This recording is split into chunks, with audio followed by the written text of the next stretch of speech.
Shall we start? Are we all ready? Yes? Okay, if I could go to the next slide, I'll tell you a bit. All of you probably know Emily, but I'll tell you a bit more about Emily. Emily, most importantly, is one of my best friends because we love books and we have known each other for very, very long. And in fact, we were bridesmaids many, many years ago. But Emily is my role model because she started way early in Singapore with her picture books.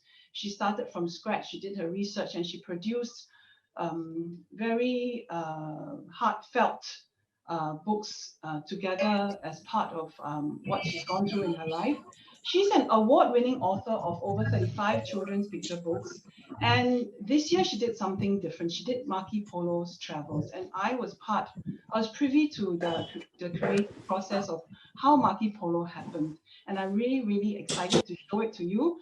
And you will hear a bit about how she did this story and how Caleb, her 10-year-old son, got involved with this book. Can I get the next slide, please? Nicholas Liem is a prolific illustrator. If you've seen JJ Science Adventures, if you've seen the series called A Place for Us, Nicholas is an amazing illustrator, and he has really brought Emily's stories not just to life, but to me, it's a whole new different dimension in a picture book. If you've already seen the book, you'll see very detailed illustrations from the mind of an architect. And that is what Nicholas is. He trained as an architect, and he's done very detailed landscapes within the book. So we have Emily and Nicholas here with us today, and we would really want to chat with them. Hi, friends. I see all of you. Really want to chat with them, and I'll be asking questions to Emily. Can I get the next slide, please? So, Emily, really, we are looking at Marco Polo in Tokyo, and it's really enabled readers like us to travel the world, to travel to Asia. But I'm really curious to hear about your creative process for this book. How did it start? Thank you. Thank you for your generous introduction. Actually, it started in late 2020, and well, the publisher was scientific. They came to me, and they wanted a children's picture book, and they wanted it to be a travel series. And something that is based in Asia, and I wanted it to be all animals. I found the whole proposition very intriguing. Writing a travel series during COVID of all times. I like the challenge of doing an Asian series. I've never done a completely Asian series before either. And on top of it, because it was a whole animals universe, that gave me plenty of creative license. So I took it on quite excitedly. I felt that it was very important for the main character to be something memorable, relatable, and he needed a name that people could remember. But that was when I got stuck. I couldn't come up with an Asian name. So I was actually in my study, I was Googling baby names, if you can believe it. I started from A to Z to try and find the right name. And then my 10-year-old son Caleb walked into the study like he often does. And he said, "Mommy, what are you doing?" So I explained to him. And then he looked at me and he said, "How about the famous traveler, Marco Polo?" And that was when it came together. And I thought, oh my goodness, Marco Polo is an explorer, he's a writer, and he traveled in Asia. So was really Caleb who inspired this. So the next thing was, how do I link Marco Polo to the series?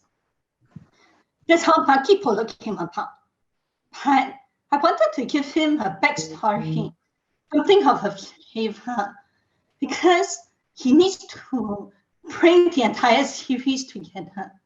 So out of that, we had Marco Polo, who is the great-grandfather, the only pangolin who has ever scaled Mount Everest. And he was matched by great-grandmother Muay Thai Polo, the martial arts expert from Thailand.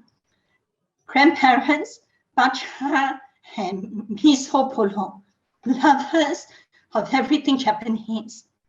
And of course, the parents, Masala Polo and Hala Polo, lovers of spices. So Maki is the only one who doesn't have any achievements, never travel. And that is the start of this story. I see a lot of Caleb in what you just told us. I can just imagine you sitting there throwing out all the matcha and the masala, and maybe we get a mochi polo at some point. The other thing, I really wanted to ask you also, because you've done your forte really is in spending all your writing and your passing on a 500-word picture book. And this year you moved to producing a picture book that's a bit of a hybrid with comics type of book. Is there anything you can share with us about this transition to this type of storybook? Yeah, the earlier books that I've done, you're right, they've all been children's picture books. My son Caleb, he's now 10, and he's actually branched off to comics.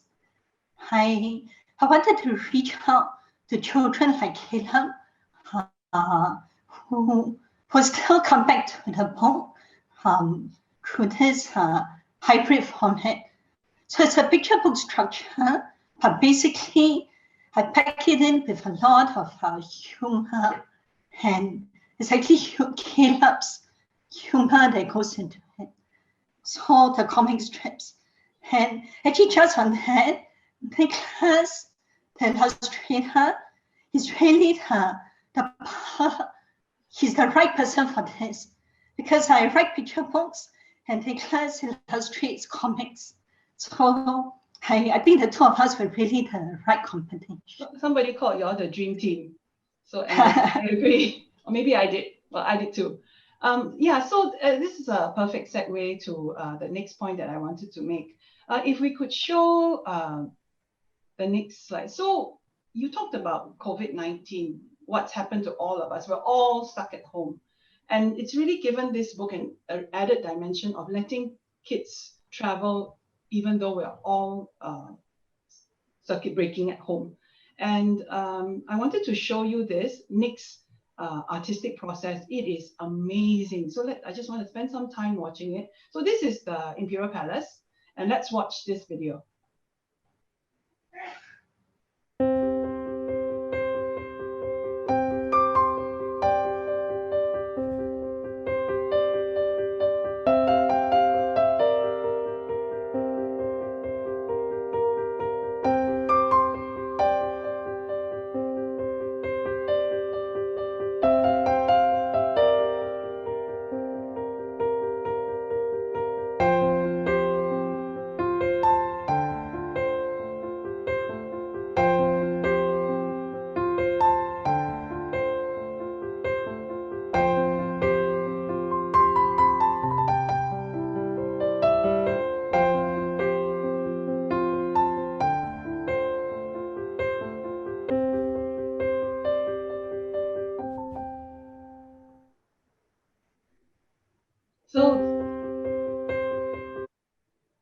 So you've seen a bit of this process. I wanted to spend some time talking to Nicholas. Nick, I see very strong influences of your architectural training, but yet when I look at your arts, I don't see that it's just an architectural print. Can you take us through this process? Yeah. Actually, yeah, you know when we illustrate like scenery or background like this, like everything is about a sense of place. So we talk about the traveling. So definitely like when we travel, we want to see something, like we want to interact with a new environment, or like a different culture. So I try to capture all the elements that we need when we travel. So it's like yeah, although like I have the challenge that I need to illustrate something that I never been to. So it's like I did a lot of research, and yeah, I mean like do like watch a lot of review, watch read a lot of books, or borrow a library book about travel books. Yeah, and it's like I try to capture like all the detail that they have in that environment, or that scenery. So it's like by having all the idea of the detail of the place, like, and then when I sketch it, like I'm hoping like people really like get the idea of like being like transport into that scenery. Yeah, that's Yes. basically it. But Yeah. when I look at the book, right, I feel like you must have worked on It's it for under 1 COVID year. episode of. How do you manage to do, like, how fast do you work? I'm very curious. Like, for example, How a fast? spread. Yeah, I mean, It's not fast actually. It's like most of the time, like the time that I need is most of it is about research. So it's like I spend like maybe like 1 or 2 days just like keep looking at the review, keep all the like people like YouTube, like look at the detail, like collecting images. So it's like one day maybe like I just like collecting images, like get more picture reference. Then when I sketch it maybe like 1 or 2 hours, maybe could be done. But it's like the process of like ink and coloring, it takes 2 to 3 days for one picture. So yeah, not that fast. when I mean, you talk about allowing your readers to feel and to see what they can't see right now. But I noticed that there are many little moments inside the book. Is that done by you or by Emily? It's like the funny little moments. There's the Definitely. The storyline is like that's the most important for me to draw. So there's idea that like Emily definitely like give me like why don't we do this or that. It's really depends on the storyline. So it's like for me, my job is just like to how to illustrate, or how to express that story better. So it's like since like we're talking about like children books, so it's like I need to capture how cute, or how acceptable for kids, for the readers to understand the storyline better. I mean, I really want to thank you for doing this, and I just cannot wait for a whole series, because it will be a whole series of such amazing art. Yeah.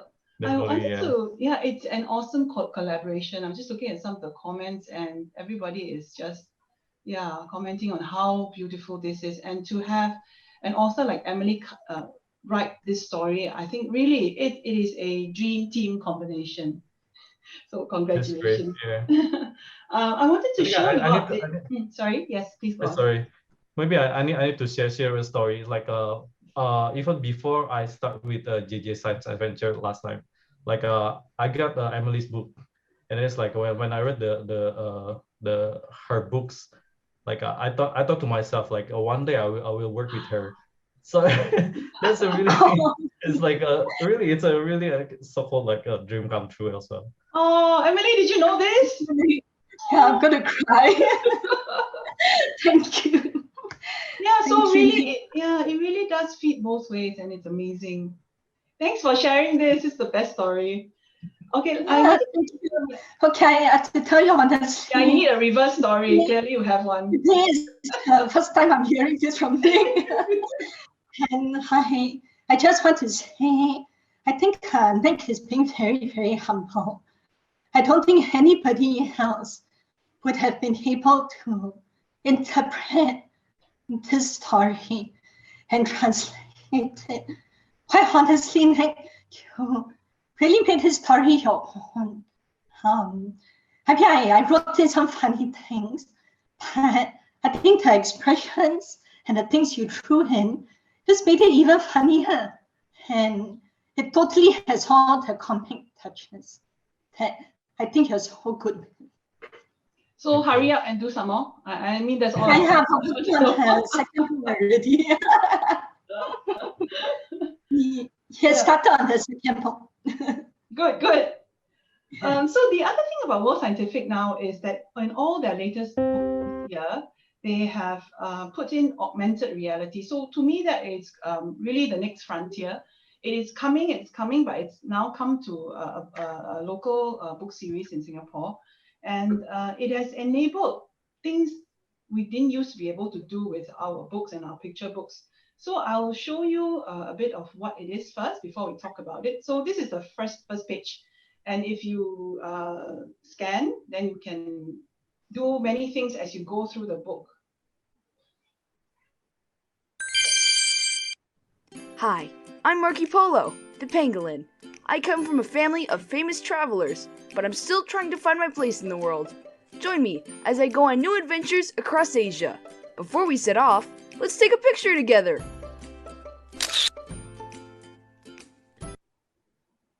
So there are parts where you can put Marky Polo on your hands and you can take a photo, but there are also parts where, for example, if you go to the Tokyo Sky Tree and you scan and you can literally access an image of the actual landscape in Japan. So which really takes the young reader further to find out even more and to see even more. And it's just a very good counterpart to this traveling during COVID times. I guess my question for both of you, either one of you, is that having this augmented reality feature, did you expect it, and is it important to you? I mean, what do you think about having this extension to your story? Maybe Emily first. Yeah, okay.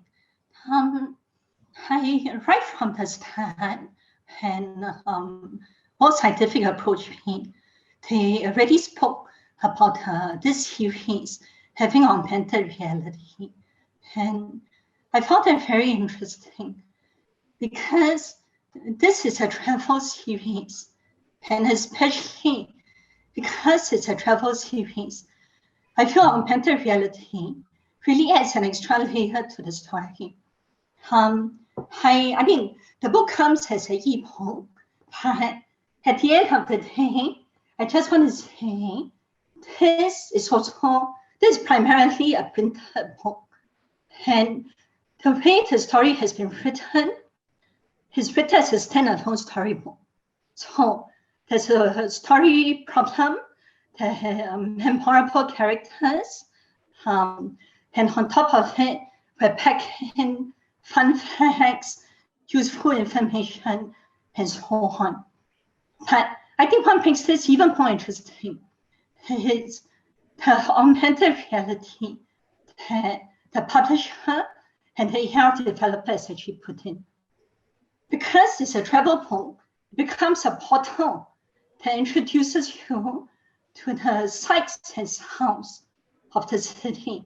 So just going through story, it becomes interactive.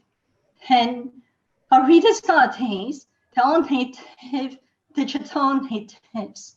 So you can read the book to them, but you can involve them. They can take selfies with Marky. They can literally be standing in the center of Tokyo Tower and flip it around and get a 360 view.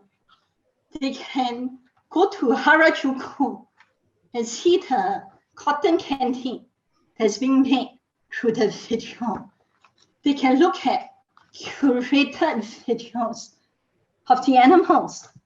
Because this story is a whole animal universe, I thought it would be so fun to have the locals as animals of Japan. And then we pack in the fun facts about the animals. We research on the different animals in there, pluck out the information. You can read it, or you can scan and get additional information on it as well. So really it's an entire packaging. Think of it as an Asian version of Geronimo Stilton meeting Discovery Channel kids. And it's all bundled into a book that you can read to your children. Trust Emily to come up with that, with the precise description. Nicholas, so do you agree? So Emily is saying the book is a book, and then there's this extra extension. Like for you to see your art and in this extended version on augmented reality, how does it? How do you feel looking at the way it's been translated, at the way your readers can now move a second step through their mobile devices? Yeah, I think it's a good way to engage with the kids, because nowadays like we are heavily like clouded with the gadget. Everything must be digital. Everything must be handphone. So it's like but for my generation, it's like books. Holding book is it's a bliss. It's like happiness. But it's for nowadays, like kids, like book is just a books. So we need to do something like more than just a book, right? So it's like the augmented reality actually help them to support focus in reading, and it's like engage them to know more than just a story. Yeah, I think that's a good combination between the books and the AR.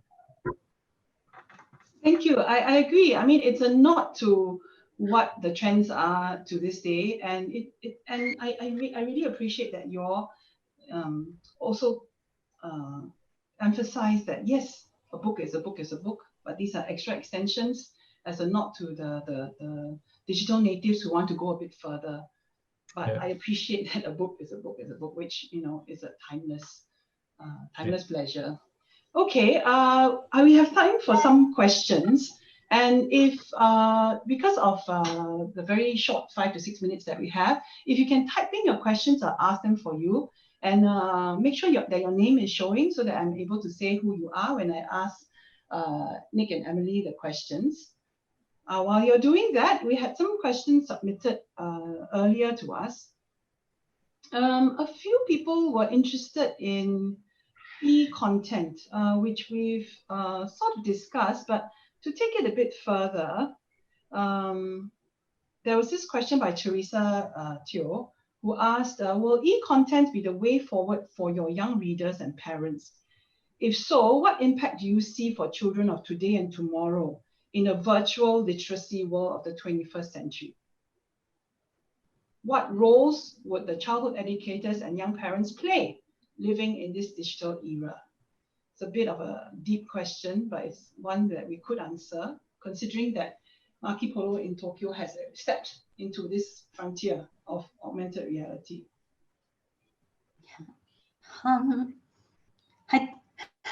Actually, I'm extremely old school. Me too. I like the printed book. And personally, I feel for the younger children, they still need the printed book. It's very important for the touch, for the feel, for the sensory nature of it. And I understand we live in a digital world. So even for my own son, I started him on the printed book. And I also read to him on the Kindle. So I would say we live in a hybrid world. And I feel that's the way to go. Read the printed book. Some of it can be augmented by digital. But frankly, for the younger children, they still need the printed book. As they get older, they may need the e-book. And during this COVID period, I had no choice. So my son was reading e-books borrowed from the National Library. Yeah. Thanks for that. So I think it's a combination of both. Yeah. You can't go fully digital. I mean, a couple of years ago, everybody thought the printed book was going to die. and her ebooks will take over the world. That hasn't happened. There's been a pushback. So I think we'll come to a balance. Yeah, I have a question for Nick, and then I have another question for Emily. Nicholas, there was a question from Leanne, your co-author for a place for us. The question was there anything that you had to leave on the cutting floor when you did your illustrations? Was there anything you had to throw out because of space? And why? The answer is no? No. I think The no. answer is no. How about Emily? Actually, Nick was amazing because Hindi ko makikita kasi during- naka-off din ako eh. during our Naka-off kickoff din yan eh. during our kickoff meeting, Wow. I think it was really difficult because when we read through the story, Oo, yun nga. Makikita kasi pag online ka sa Facebook, di ba? this is the manuscript, and then can you insert some comic book illustrations? Can you do this? Can you do that? And he looked at me and said, Meron ba "There's setting somehow yun? I need to think." And then he went to me silent. Eh, It was everything over and above what I expected. And there was hardly girl, any ano change. lang, yung book na, ay may app na But the na, illustrations were brilliant. He fully yung character from the book, pwede mong ilagay dito sa bahay. Parang ganun lang. Just a note to Nasa everyone. real if you world can mute yung your mic, character from because the we're book. getting some. Alam mo yung sa Google, interference. kunyari search mo yung aso. Pag dapat mo ganyan lalabas yung aso. There's dito. somebody. Yung mga ganun na. Kumbaga travel with the Oo. Okay, Ito-travel mo yung never mind. We'll try to character. speak above the chatter because I think the host privileges they have to mute for us. There was one question of cultural appropriation. When you're doing Tokyo to the next country that you're doing, might you too be looking at making sure you're accurate, I guess, and not to potentially step on any landmines? That's a very good question, because when I wrote the early draft, I did step on a couple of landmines. So what we did is more scientific. We actually met up with the Japan Cultural Center in Singapore, and we spoke to them, and they pointed out the landmines. So we quickly took them out. Also, when I Googled, I found a couple of things by some bloggers, and they said that some milk tea is very famous in Harajuku. But when we met the Japan Cultural Center, they had never heard of it before. So we were the ones that recommended the Harajuku cotton candy and sent us the amazing video. So you're right, it's very, very important to go and check, need to find out the facts so we don't step on any landmines. Yeah, because the cotton candy was what my friend's daughter picked up, exactly Yes. that. So it was very sharp. So Yeah. I love this perspective. I didn't know. There are a few comments about the fact that Marky Polo is a pangolin. Faith Chu asked, why did you pick a pangolin? Maybe later, Nicholas, you can also talk about how you rendered Marky Polo, into this character. Maybe Nicholas first. Yeah. What I mean, Emily's choice to choose it as a pangolin, and then how you rendered it. I think at the beginning when we discussed about it, like we want to have a character that initially like can be blend with a Singapore character, if Emily remember. Yeah, so it's like the character very much similar to Hello Kitty. So it's like so I was trying to find a sketch more like character, something like what if this character like put like side by side with Hello Kitty somehow. Yeah, so it's like that's the initial idea. So from there of course like it grows like of course it's like I cannot really get rid of my style, my usual style with that my like tiny details. So it's like a, yeah, it's like combination between my idea and that generic idea about the Hello Kitty cuteness somehow. I Yeah. see. Yeah, Emily, if we could close with your answer to that, why pangolin? Many people commented. Yeah. Actually, the idea of the pangolin came from the publisher. Because it came from Ruth Wan, the publisher. Because we wanted an Asian animal, and I'm familiar with the pangolin because I've written about it before. So I liked the idea because, firstly, the pangolin is endangered. So it gave us an opportunity to introduce this unusual animal to readers. Secondly, the pangolin can be found in Singapore, and Marky Polo lives in Singapore. So I felt that there was a nice connect.